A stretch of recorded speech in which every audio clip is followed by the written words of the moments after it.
Okay, so we are going to discuss about what is the meaning of parallelogram law of vectors. Now, when there are two vectors a bar and b bar acting in the adjacent sides of a parallelogram, the resultant will be this vector.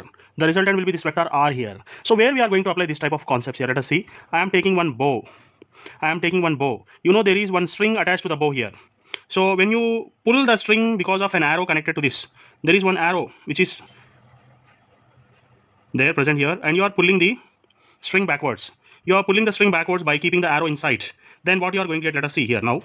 So in this case, you all know that if this is a bar and b bar, there are the two vectors and adjacent sides of a parallelogram. The resultant is by pulling these two vectors a bar and b bar, arrow will move forward. That is going to be the resultant. And that resultant is taken as a bar plus b bar. That resultant is taken as a bar plus b bar. Now this a bar plus b bar is called as vector addition. It is not an ordinary addition, it is a vector addition. Now we have to find out this vector addition. That means we have to find out the resultant. When two vectors are acting, then the resultant vector r bar is this one, because of which the arrow is moving forward. The result is the arrow is moving forward. So let us see what is going to happen in this case. So how are you going to find out the resultant? To find out the resultant, first what you have to do is, if this is a parallelogram, you have to drop one perpendicular here.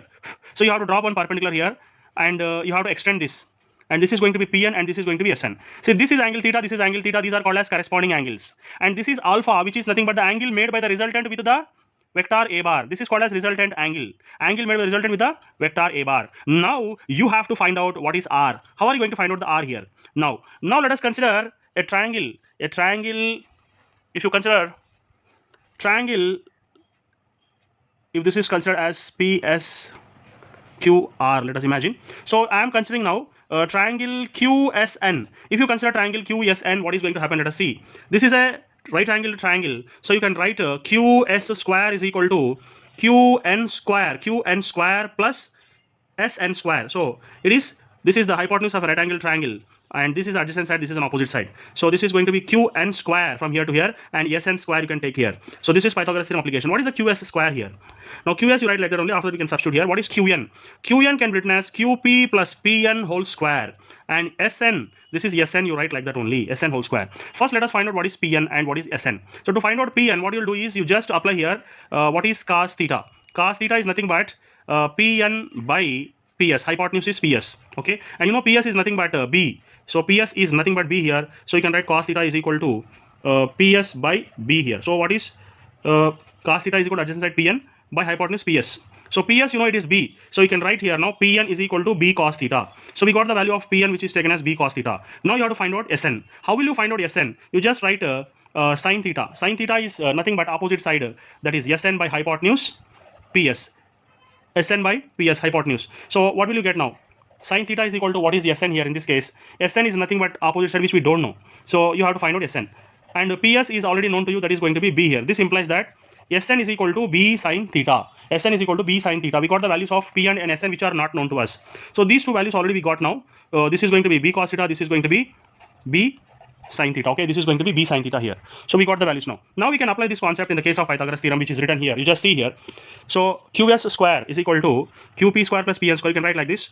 Qs square is equal to A plus B whole square formula. So Qp square plus Pn square plus 2 into Qp into Pn plus Sn square. You can write like this. So now let us see. This is all rough work we have done here. Now you just substitute the values and just see what is going to happen. You all know that from this diagram, Qs is nothing but R square, which is equal to what is Qp? Qp is nothing but A square, plus what is Pn? Pn is nothing but B square cos square theta, plus 2 into Qp. So what is the value of Qp? A. And what is the value of Pn?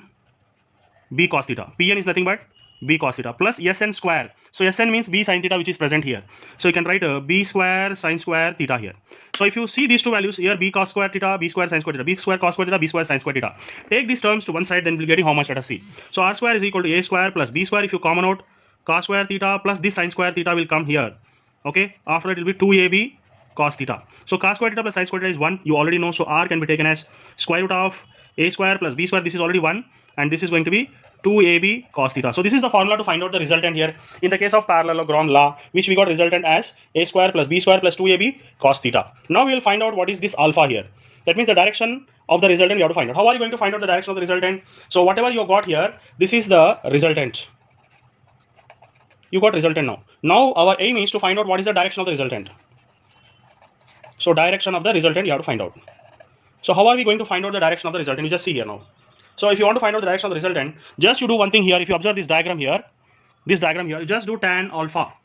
So tan alpha means opposite side is there, which is taken as Sn, and adjacent side of this right angled triangle is considered as Qn, and that can also be taken as tan alpha is equal to Sn. You write like that only. Whereas Qn will become Qp plus Pn here. Okay, Qp plus Pn. So finally, what are you going to get? Let us see here.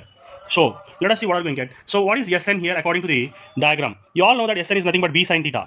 So you will write here tan alpha as B sin theta plus Qp is nothing but A and Pn is nothing but B cos theta. So you can write this as A plus B cos theta. So finally you got the value of tan alpha as B sin theta by A plus B cos theta. So alpha can be taken as tan inverse of B sin theta by A plus B cos theta. So this is going to be the formula for the resultant which we got now. So your explanation of parallelogram law is completed. Thank you very much.